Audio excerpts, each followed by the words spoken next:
नमस्कार, मैं हूं संजय शर्मा। आप देख रहे हैं 4 PM न्यूज नेटवर्क। रोज शो करता हूं अभय दुबे जी के साथ। जाने माने पत्रकार हैं। एबीपी चैनल में आप लगभग रोज उनको देखते हैं। बहुत अच्छी किताबें लिखी हैं। कई बड़े बड़े टीवी चैनलों पे आते रहते हैं। आज के शो में मैंने उनसे पूछा कि उत्तर प्रदेश में जिस तरह राष्ट्रीय स्वयंसेवक संघ योगी जी के संग मीटिंग कराना चाहता है, दोनों डिप्टी सीएम की, ब्रजेश पाठक की, केशव मौर्य की, उसके अंजाम क्या होगा। ये कुछ कुछ वैसा नहीं है कि जैसे भारत पाकिस्तान के युद्ध में अमेरिका कहे कि लाके हम समझौता करा देते हैं। क्या केशव मौर्य योगी जी की और योगी जी केशव मौर्य की टांग खींचने से बाज आ जाएंगे? क्या ब्रजेश पाठक दिल्ली के रिश्तों को कम कर देंगे? और उत्तर प्रदेश में होगा क्या?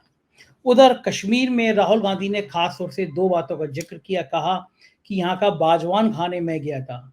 बाजवान वहाँ की एक बड़ी थाली होती है जिसमें लगभग 30-32 तरह के नॉन वेज होते हैं। मैं भी गया था कश्मीर में, मैंने खाया तो लोगों ने इसके दो संकेत निकाले। बिहार के में जब लोकसभा चुनाव चल रहे थे तो आपको याद होगा कि जहाज में उन्होंने मछली का जिक्र किया था। आमतौर पे कुछ लोग जो संघ की विचारधारा से जुड़े होते हैं वो नॉन वेज का विरोध करते हैं और नॉन वेज को मुस्लिम धर्म से जोड़ते हैं। ये बात अलग है कि मैं तो ब्राह्मण कुल में पैदा हुआ, लेकिन मैं भी नॉन वेज खाता हूँ और ब्राह्मण बहुत बड़ी संख्या में नॉन वेज खाते हैं। तो क्या जानबूझ के राहुल गांधी ने कश्मीर में बाजवान का जिक्र किया? और राहुल गांधी ने कहा कि हमारे इस नतीजों ने जो 56 इंच की छाती थी उसको कम कर दिया, एटीट्यूड कम कर दिया। इसके क्या मतलब है? ये भी मैंने अभय जी से पूछा। और मैंने पूछा कि हरियाणा में जिस तरह बेरोजगारी की बाढ़ आ गई है, बेरोजगार इतनी बड़ी संख्या में है, लोग मान रहे हैं बड़ा मुद्दा है, उसका नतीजा क्या निकलेगा। बहुत रोचक बातचीत है। चलते हैं सीधे अभय दुबे जी के पास। उससे पहले रिक्वेस्ट है, चैनल को ज्वाइन कीजिएगा, सब्सक्राइब करिएगा। चलिए सुनते हैं अभय जी की बात। 4 PM न्यूज नेटवर्क में स्वागत है अभय दुबे जी आपका। हम्म। चुनाव हो रहे हैं दो राज्यों में। हम लोगों ने 4 PM हरियाणा शुरू किया। हमारे रिपोर्टर क्षितिज कांत अब तक हरियाणा के कई जिलों में गए। लगभग वो 50 से ज्यादा विधानसभाओं में जा चुके हैं। 4 PM हरियाणा पे उनकी लगातार रिपोर्ट आ रही है। उन्होंने मुझसे कहा कि हरियाणा में जो सबसे बड़ा मुद्दा है वो बेरोजगारी है। जिन शहरों में वो जा रहे हैं, जिन गांव में जा रहे हैं, लोग कह रहे हैं कि साहब हमारे बच्चे करेंगे क्या करेंगे, करे तो क्या करे, खाली बैठे हुए हैं। बहुत ज्यादा नाराजगी है अग्निवीर योजना को लेकर। और आज तक चैनल जो है वो सर्वे दिखा रहा था कुछ संस्थाओं का, CNDS और शायद सी वोटर या इंडिया टुडे किसी के साथ मिलके, तो उन्होंने भी देखा कि लगभग मोटा मोटा चवार जो समस्याएं देखी उसमें 44-45% लोग बेरोजगारी से परेशान हैं। तो एक आध जने ने, एंकर ने, किसी ने पूछा भी, ये तो बिल्कुल भूकंप वाली स्थिति है। तो क्या जो देश का मिजाज है, जो लोग बेरोजगारी से परेशान हैं, जो नौजवान लगातार आंदोलन कर रहे हैं, वो हरियाणा में राजनीतिक भूकंप की तरह लाने वाले हैं? क्या हरियाणा में जो सूपड़ा साफ होगा उसकी कल्पना करी थी भारतीय जनता पार्टी ने? और अगर वास्तव में यही हकीकत है और हरियाणा में इतनी बुरी हार दिख रही है बीजेपी की, तो आपको क्या लगता है नरेंद्र मोदी के लिए ये खतरे की घंटी बजने जैसा होगा? अभय जी। 4 PM के मंच पर पिछले 1 साल से जब भी मैं आपके साथ कार्यक्रम करता हूं तब तक कभी न कभी कुछ न कुछ बेरोजगारी वाला मुद्दा छिड़ ही जाता है, कुछ न कुछ उसके ऊपर बातचीत हो ही जाती है। हरियाणा तो हांडी का एक चावल है और मुझे पक्का यकीन है कि भारतीय जनता पार्टी किसी वजह से हारे या ना हारे, वो केवल बेरोजगारी की वजह से ही हरियाणा का चुनाव बुरी तरीके से हार जाएगी, क्योंकि हरियाणा में बेरोजगारी बहुत ज्यादा है। दूसरे देश के दूसरे इलाकों में, दूसरे क्षेत्रों में आप क्या समझते हैं कि महाराष्ट्र में ये मुद्दा नहीं है?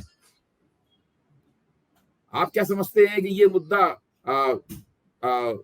दूसरे राज्यों में जहां पर चुनाव होने वाला है वहां पर नहीं होगा? क्या उत्तर प्रदेश में जो 10 उपचुनाव होंगे, क्या वहां पर ये मुद्दा नहीं होगा? ये मुद्दा एक राष्ट्रव्यापी मुद्दा है और इसके बारे में मैं आपको कुछ जमीनी आंकड़ागत हकीकत बताना चाहता हूं। इसको सरकार लगातार छिपा रही है। ये आंकड़े मुझे आज ही प्राप्त हुए। मैं चाहता हूं ताजा ताजा गरम गरम आंकड़े मैं 4 PM की जनता को आपके जरिए, 4 PM के श्रोताओं को आपके जरिए प्रदान करूं। स्थिति यह है कि देश में अगर हम मोटे तौर पर मान लें कि 1.5 अरब लोग देश में रहते हैं, हमारे देश या आप कह सकते हैं कि 1.5 अरब नहीं, 1 अरब 45 करोड़ लोग हमारे देश में रहते हैं, ये हम लोग मान लें अगर, तो उसमें जो हमारा जो वर्क फोर्स पार्टिसिपेशन है अर्थव्यवस्था में, जो वर्क फोर्स यानी कितने श्रमिक हमारी अर्थव्यवस्था में भाग लेते हैं, उनकी संख्या केवल 42 करोड़ है। देश में 42 करोड़ लोग ही काम करते हैं, यानी उत्पादन के काम से 42 करोड़ लोग ही जुड़े हुए हैं, और इन 42 करोड़ लोगों में से केवल 4 करोड़ ऐसे हैं जो नियमित वेतनभोगी हैं। बाकी 38 करोड़ ऐसे हैं जिनको आप वर्किंग पुअर कह सकते हैं, कि ये गरीब श्रमजीवी हैं और ये गरीबी की रेखा के ऊपर हैं। ये भारतीय अर्थव्यवस्था की कड़वी हकीकत है, जिसको मोदी जी मंच पर खड़े होकर बार बार बिना रुके हुए झूठ बोलते हुए, शेखीखोरी करते हुए ये कहते हैं कि हम दुनिया की 5वीं अर्थव्यवस्था बन चुके हैं, 3री बनने वाले हैं और उसके बाद में हम पहली हो जाएंगे। ये हालत है। यानी 1.5 अरब आबादी में कुल 42 करोड़ लोग काम करते हैं। सारी दुनिया की दूसरी अर्थव्यवस्थाओं के मुकाबले भारत का जो वर्क फोर्स पार्टिसिपेशन है अर्थव्यवस्था में, वो उसका प्रतिशत बहुत ही कम है। एक ऐसी अर्थव्यवस्था दुनिया की पहले नंबर की अर्थव्यवस्था कैसे बन सकती है, जरा इसके बारे में सोचिए। और ये सारे के सारे आंकड़े सरकारी आंकड़ों में से ही निकाले गए हैं, इनमें से कोई भी ऐसा नहीं है जो कहीं और से आया हो। सरकार के जो दस्तावेज होते हैं उन्हीं के अंदर से आंकड़े निकाले गए। अब आप देखिए कि भारत में जो श्रम काम करने वाले लोगों की औसत आमदनी क्या है। मैं उन लोगों की बात नहीं, एक व्यक्ति आपको मिल जाएगा इसको 3 लाख रुपए महीने की आमदनी हो रही है, एक व्यक्ति मिल जाएगा इसको 5 लाख की हो जाएगी आमदनी, उससे भी ज्यादा के लोग मिल जाएंगे, 1.5 लाख की आमदनी के बहुत लोग मिल जाएंगे, 1 लाख की आमदनी के बहुत लोग हो जाएंगे। लेकिन ये राष्ट्रीय औसत एक अलग चीज है। मनरेगा, सबसे पहले आइए, जो मनरेगा में श्रम कर रहे हैं उनकी औसत आमदनी क्या है पूरे साल में? 3,915 रुपए केवल। आप सोचिए कि मनरेगा में वो 3,915 रुपए ही कमाते हैं। जो कैजुअल वर्कर्स हैं, यानी जो अस्थायी श्रमिक हैं, उनकी औसत आमदनी 7,254 रुपए है केवल। और जो सेल्फ एम्प्लॉयड हैं, सरकार जिनको कहती है कि स्वरोजगार के जरिए जो लोग कमा रहे हैं, उनकी आमदनी केवल 13,339 रुपए है औसत आमदनी। ये नेशनल एवरेज है। और जो नियमित वेतनभोगी हैं, वो जो 4 करोड़ लोग जिनका मैंने आपको जिक्र किया, उनकी औसत आमदनी केवल 20,049 रुपए है। ये हमारे देश की बुरी हालत है। हम और आप अपने और हमारी और आपकी आमदनी से आप ये अंदाजा मत लगाइए कि इस देश की अर्थव्यवस्था कैसे चल रही है। जो गेटेड कम्युनिटीज हैं, जिनमें दिल्ली में फ्लैट्स में लोग रह रहे हैं, डुप्लेक्स फ्लैट्स में रह रहे हैं, जिनके अंदर पावर बैकअप मिला हुआ है और जिनके गेट पे चौकीदार नियुक्त हैं, उन लोगों की आमदनी, जो कारें चला रहे हैं, उनकी आमदनी से आप अंदाजा मत लगाइए इस देश में देश की जनता किस तरह रहे। भाई, इस पूरे देश में कितने प्रतिशत लोगों के पास कारें हैं? मेरे ख्याल से 8% से भी कम लोग हैं जिनके पास इस देश में कारें हैं। बावजूद इसके कारें सड़कों पर हमें बहुत ज्यादा दिखती हैं। और दिल्ली में तो कारों की स्थिति यह है कि समझ में ही नहीं आता कि सड़क पर कैसे चलाएं कार और कैसे पैदल चलें, इतनी कारें हैं। लेकिन इसके बावजूद अगर आप पूरे देश का औसत निकालेंगे तो आप पाएंगे केवल 8% लोगों के पास कारें हैं। ये जो वर्क फोर्स पार्टिसिपेशन है, इसको वर्क फोर्स पार्टिसिपेशन रेट है, इसको LSPR भी कहते हैं। ये स्त्रियों के मामले में और भी ज्यादा कम है। अच्छा, अब इसमें क्या है कि आप सोचिए, अब हरियाणा, अब आप फिर से आ जाइए हरियाणा भी, तो पूरे देश की स्थिति है। हरियाणा पे एक विशेष मार अग्निवीरों वाली अग्निपथ योजना की भी पड़ी है। दूसरे राज्यों पे भी इसका असर है, लेकिन हरियाणा पे इस योजना का ज्यादा असर है। तो हरियाणा बेरोजगारी के मसले से विशेष रूप से उत्पीड़ित है। और भारतीय जनता पार्टी जबरदस्त एंटी इनकम्बेंसी का सामना कर रही है। भाजपा ने मीडिया के बड़े हिस्से पर कब्जा कर रखा है। वो हकीकत को सामने नहीं आने देते कि भाजपा के खिलाफ, नरेंद्र मोदी के खिलाफ जबरदस्त एंटी इनकम्बेंसी है। वो इन प्रश्नों के ऊपर बातचीत नहीं करते। कोई सर्वे भी आ जाता है उसका आंकड़ा वगैरह दिखा देते हैं, लेकिन उसके ऊपर कोई बहस नहीं करवाते, कोई बातचीत नहीं करते। और जब बेरोजगारी लंबे अरसे तक रहती है और नौजवानों को धीरे धीरे यकीन होता जाता है कि हमें रोजगार नहीं मिल रहा है और हमारी जिंदगी बिल्कुल बदहाल है, इस पे एक बड़े अर्थशास्त्री ने बड़े दिलचस्प तरीके से कहा है कि एक तरफ 5,000 करोड़ रुपए की शादी होती है, एक शादी जिसमें 5,000 करोड़ रुपए खर्च किए गए हैं, दूसरी तरफ करोड़ों लोग इतना कम पैसा कमाते हैं, करोड़ों लोगों की औसत आमदनी 3,915 से लेकर 20,000 रुपए के बीच में है कि उनकी शादियां ही होना मुश्किल है। यानी एक तरफ तो 5,000 करोड़ की शादी हो रही है और दूसरी तरफ जो अग्निवीर हैं उनकी तो शादियां ही नहीं हो रही हैं, अग्निवीरों की शादी नहीं हो रही है। शादी नहीं हो रही है अग्निवीरों की। ऐसी स्थिति में नरेंद्र मोदी कैसे चुनाव जीत सकते हैं? लोगों को भ्रम में रखकर वो 10 साल तक चुनाव जीत चुके, वो वक्त निकल चुका है पूरी तरीके से। मोदी जी कितनी भी लफाजी कर लें, पोलैंड की यात्रा कराएं, यूक्रेन की यात्रा कराएं, रूस की यात्रा कराएं, अभी कुछ दिनों बाद अमेरिका भी चले जाएंगे, वहां पे कमला हैरिस अगर राष्ट्रपति चुनी गई तो उनके साथ तस्वीर खिंचा आएंगे, सबकी यात्राएं कराएं, वहां एनआरआई लोग उनकी मीटिंगों में बैठे हुए तालियां बजाते रहेंगे, सड़क पे उनके हाथ मिलाएंगे, उनसे सेल्फी खिंचवाएंगे, ये सारे काम मोदी जी कराएं। इसके बावजूद भी ये जो जमीनी हकीकत है, महंगाई और बेरोजगारी वाली हकीकत, ये वो नहीं बदल सकते। देखिए बहुत तरह के झूठ बोले जाते हैं। एक ही झूठ बोला जाता है कि हमारा देश युवा लोगों का देश है। ये एक ऐसा सच है जो आज की तारीख में सच है, लेकिन कल की तारीख में ये झूठ में बदल जाएगा। मतलब स्थिति ये है कि भारत में जो काम करने वाले लोग हैं उनमें से 65% लोग ऐसे हैं जिनकी उम्र 45 साल हो चुकी है। यानी अगले 15 साल में, यानी एक पीढ़ी से भी कम समय में वो 60 वर्ष के होंगे। तो भारत युवाओं का देश नहीं रह जाएगा, भारत तेजी से बुजुर्ग होता हुआ देश बन जाएगा वो। और इसके लिए इस सरकार के पास कोई भविष्य की ऐसी योजना नहीं है कि जब भारत बुजुर्गों का देश बन जाएगा तो उस वक्त ये सरकार क्या करेगी। तो बुजुर्गों का देश बनने में भी 100 साल नहीं लगेंगे, 15 साल के अंदर भारत बुजुर्गों का देश बनना शुरू हो जाएगा। उसके लिए तो प्लानिंग अभी से करनी पड़ेगी ना। लेकिन मोदी जी इस तरफ लफाजी में बिजी हैं। मोदी जी से बड़ा लफाज भारत के इतिहास में नहीं, दुनिया के इतिहास में कोई नहीं हुआ है। दूसरी बात, ये अगस्त का महीना चल रहा है, अभी जुलाई का महीना गुजर चुका है। जुलाई के महीने में 23-24 जुलाई का दिन जो था, ध्यान कीजिए 23-24 जुलाई का दिन था, वो मानवता के इतिहास में और विश्व के इतिहास का सबसे गर्म दिन था। उतना गर्म दिन आज तक कभी हुआ ही नहीं कोई। इसका मतलब है तेजी के साथ में ग्लोबल वार्मिंग बढ़ रही है, मौसम गर्म हो रहा है, जंगलों में आग लग रही है, बहुत गर्मी पड़ रही है और आगे भी ये गर्मी बढ़ने वाली है। अमेरिका और पश्चिमी देश जो हैं वो ठंडे इलाके हैं, वो समशीतोष्ण या टेम्परेट इलाके हैं। हम लोग उष्णकटिबंधीय इलाके हैं, तो हम लोगों को वैसे ही गर्म देश है, तो वो लोग इस जो दुनिया में ग्लोबल वार्मिंग हो रही है इसका असर उनके ऊपर कम है। लेकिन आप सोचिए भारत का श्रमिक इस स्थिति में कैसे काम करेगा। सही बात है? जब दुनिया का सबसे ज्यादा गर्म दिन जो है, जब उनके सिरों के ऊपर आग बरसाएगा है, तो वो भारत का आदमी हम और आप कैसे जिंदा रहेंगे उसमें। भारत का श्रमिक उस स्थिति में किस तरीके से काम करेगा।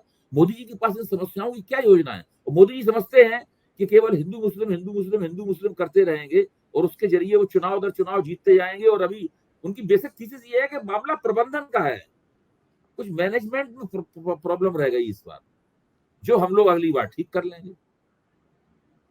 ये थीसिस लेके चल रहे हैं। किसी भी समस्या को और किसी भी समस्या से निपटने का उनके पास कोई मीजान नहीं है, किसी किस्म की कोई योजना नहीं है।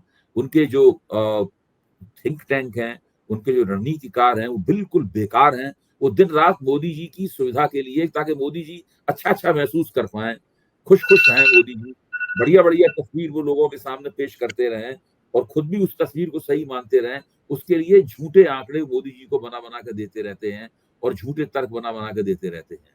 भाई अभी हम लोगों ने देखा ना कि लेटरल एंट्री के ऊपर अश्विनी वैष्णव ने उसका बचाव किस तरीके से किया। इससे पहले जब लेटरल एंट्री NITI कमीशन आया था तो उस वक्त जितेंद्र सिंह ने उसका बचाव कैसे किया था। अब जब जिस स्तर के आधार पर मोदी जी ने विड्रॉ कर लिया, अब अश्विनी वैष्णव साहब क्या कहेंगे? सही बात है, तो कोई बचा ही नहीं कर। बोल रहे वह मोदी जी की आलोचना करनी चाहिए, क्यों कर रहे किया मोदी जी? भाई अगर अश्विनी वैष्णव को अपनी बात का जरा भी पास है और जरा भी आत्मसम्मान है उनको, तो उनको चाहिए कि वो मोदी जी की आलोचना करें, प्रधानमंत्री ने गलत काम किया। ये ठीक बात है, जितेंद्र सिंह को बिल्कुल सही चाहिए बात कि है। प्रधानमंत्री की आलोचना करें, प्रधानमंत्री ने गलत काम किया। इतनी हिम्मत कहाँ है। देखिए लोग हैं, इन लोगों को ना किसी किस्म की लज्जा है, ना इन लोगों को कुछ नहीं है, बिल्कुल बिल्कुल बेकार लोग हैं ये। बिल्कुल ठीक बात है। इस बीच में जम्मू कश्मीर में गए थे राहुल गांधी। कश्मीर में नेशनल कॉन्फ्रेंस के संग अलायंस की बात लगभग फाइनल है, ये सामने आ ही रही है।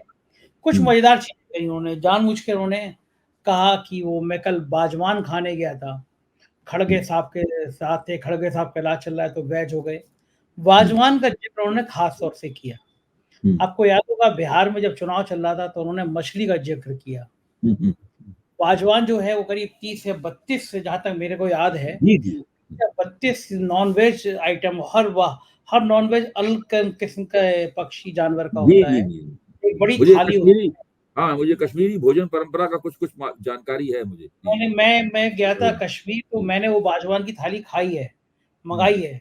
करीब 3,500 रुपए की एक थाली होती है और उसमें 30 या 32 तरह के अलग अलग, भेड़ का, बकरी का, इस तरह का अलग अलग जानवरों के नॉनवेज के आइटम होते हैं और वो थाली 3-4 लोग मिलके खाते हैं। कश्मीर की परंपराओं में है कि पूरा परिवार जाता है और एक थाली मंगा लेता है, वो थाली से खाया जाता है। तो ये वाजवान का ज़िक्र उन्होंने किया, तो वो जो एक लॉबी ऐसी जो मांसाहार को केवल एक समुदाय से जोड़ती है कि नॉन-वेज खाएँगे तो मुसलमान खाएँगे। ये बात अलग है कि आजकल ब्राह्मण सबसे ज़्यादा खाने लगे। मैं तो खुद उस कुल में पैदा हुआ, लेकिन मैं खाता हूँ। तो वो जो है राहुल गांधी ने 2-3 बातें बढ़िया कही। एक बाजवान का ज़िक्र किया, एक ये कहा कि हमने प्रधानमंत्री के कॉन्फिडेंस को जो था, उनका एटीट्यूड था, उसकी हवा निकाल दी। इन चुनाव के रिजल्ट ने निकाल दी। कश्मीर में ये राहुल गांधी के ये 2-3 बयानों को आप क्या जोड़ के देखते हैं? और ये भी कहा उन्होंने कि हमारा जो अलायंस होगा, वो कार्यकर्ताओं के स्वाभिमान के साथ होगा। कार्यकर्ताओं की इज़्ज़त, पूरी ज़िंदगी कार्यकर्ताओं ने कश्मीर में कांग्रेस की विचारधारा को मजबूत करने में लगा दी है। तो ये जो सारी बातें थी राहुल गांधी की, इसको कश्मीर के चुनाव के संदर्भ में आप किस तरह से देखते हैं? देखिए राहुल गांधी ने ये बातें की और जिस जिस परिप्रेक्ष्य में आपने इन बातों को पेश किया है वो बिल्कुल सही परिप्रेक्ष्य है, उसी परिप्रेक्ष्य में ही इन बातों की समीक्षा की जानी चाहिए। इसमें एक सबसे बड़ी बात यह है कि राहुल गांधी का कश्मीर में जो स्वागत हुआ, कश्मीर में राहुल गांधी का बहुत ही भव्य स्वागत हुआ, बहुत ऐतिहासिक रूप से लोग उमड़े और उनको उन्होंने कश्मीर में देखा राहुल गांधी को। और ये जो कश्मीर में राहुल गांधी की जो मौजूदगी थी, उस मौजूदगी ने ये बताया है कि कांग्रेस कश्मीर के चुनाव में बहुत ही जबरदस्त हस्तक्षेप करने के लिए जा रही है। कांग्रेस की कोशिश है कि नेशनल कॉन्फ्रेंस के साथ में उसका अलायंस हो जाए, उसका गठजोड़ हो जाए। इसके लिए वो कोशिश कर रहे हैं। अगर नेशनल कॉन्फ्रेंस के साथ में कांग्रेस का गठजोड़ हो जाता है तो फिर आप समझ लीजिए कि वो घाटी से लेके और जम्मू तक, लद्दाख तो अब रहा नहीं कश्मीर में, वो तो अलग कर दिया गया है।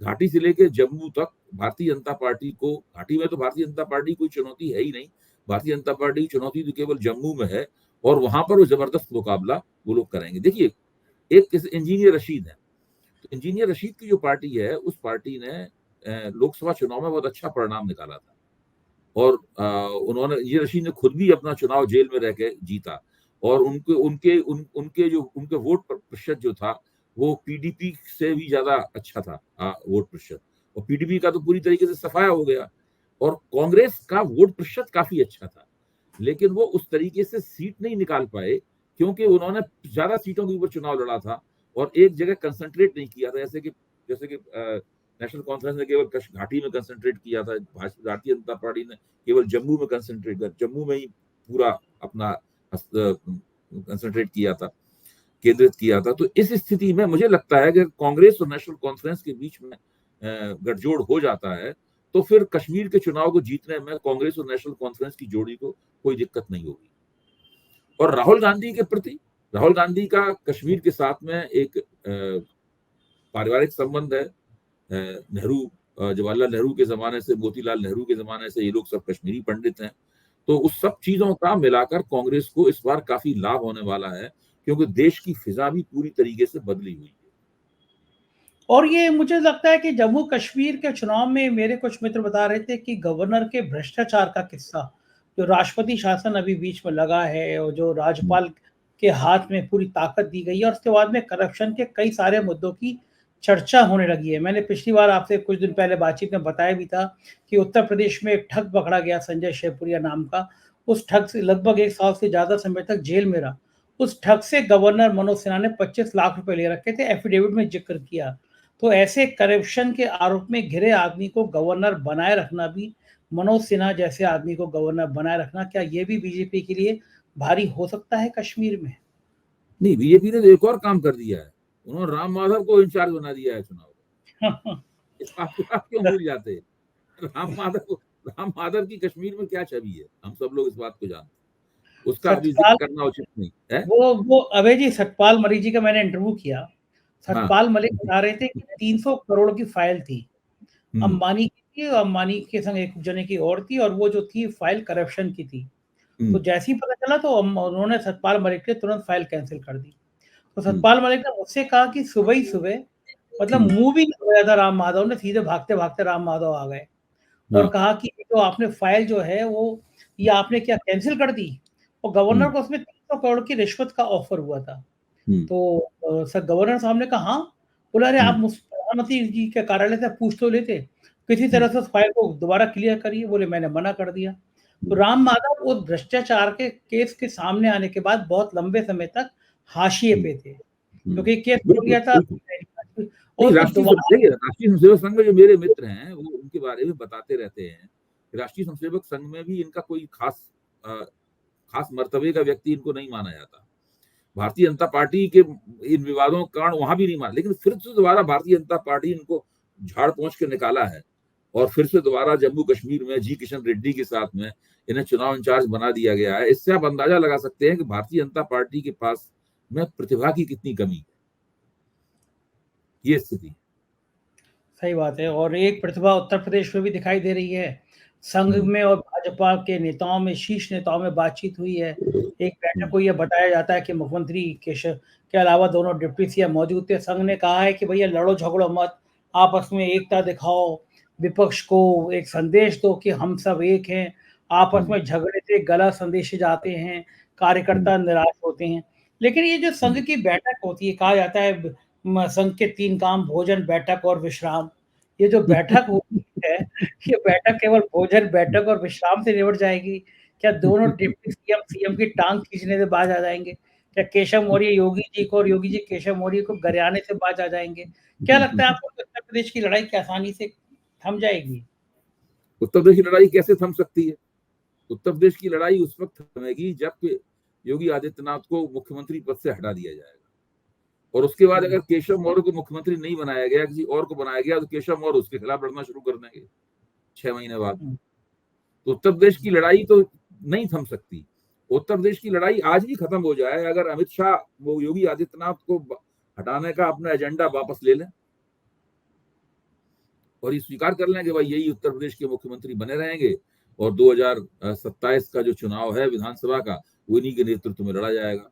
उत्तर प्रदेश का देखिए, ये तो अभी उपचुनाव होने वाले हैं, इसलिए सब ड्रामेबाजी की जा रही है एकता की। एकता इस तरह के उपदेशों से कहीं एकता होती है? और राष्ट्रीय स्वयंसेवक संघ तो अपने आप को सांस्कृतिक संगठन कहता है, वो तो कहता है उसको राजनीति से कोई मतलब नहीं है। स्वयंसेवक अपनी निजी हैसियत से भारतीय जनता पार्टी का प्रचार करते हैं। इस प्रकार की बातें हम लोगों को गले उतारने के लिए कही जाती हैं।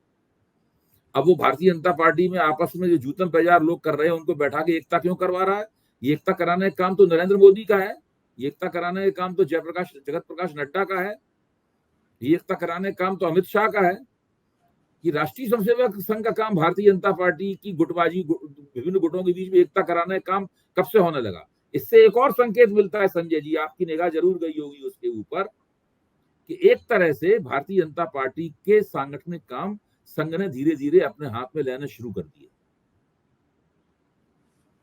कैसे ही संकेत नहीं मिलता भाई? ये अगर केशव मौर्य और योगी आदित्यनाथ के बीच में एकता नहीं हो रही है, अगर दोनों उप मुख्यमंत्रियों और मुख्यमंत्री के बीच में एकता नहीं हो रही है, तो ये तो पंच फैसला नरेंद्र मोदी करना चाहिए, अमित शाह करना चाहिए, या और उन दोनों को फुर्सत नहीं है तो जेपी नड्डा को करना चाहिए। राष्ट्रीय स्वयंसेवक संघ का ये काम कब से हो गया? राष्ट्रीय पहले मैंने कभी नहीं सुना कि राष्ट्रीय स्वयंसेवक ने गुटबाजी खत्म करने के लिए इस तरह की कोई मीटिंग की हो। इसका मतलब ये है कि ये मांग की जा रही है कि आप ही हस्तक्षेप कीजिए, आपके बिना ये किसी तरीके से उपचुनाव हम लोग ठीक से नहीं लड़ पाएंगे, पहली बात।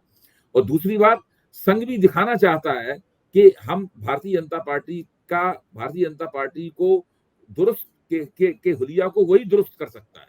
इसलिए संगठन की बागडोर धीरे धीरे करके अगर इस तरह से संघ का इस्तेमाल किया जाएगा एकता कराने के लिए, तो संगठन की बागडोर भी संघ के हाथ में चली जाएगी।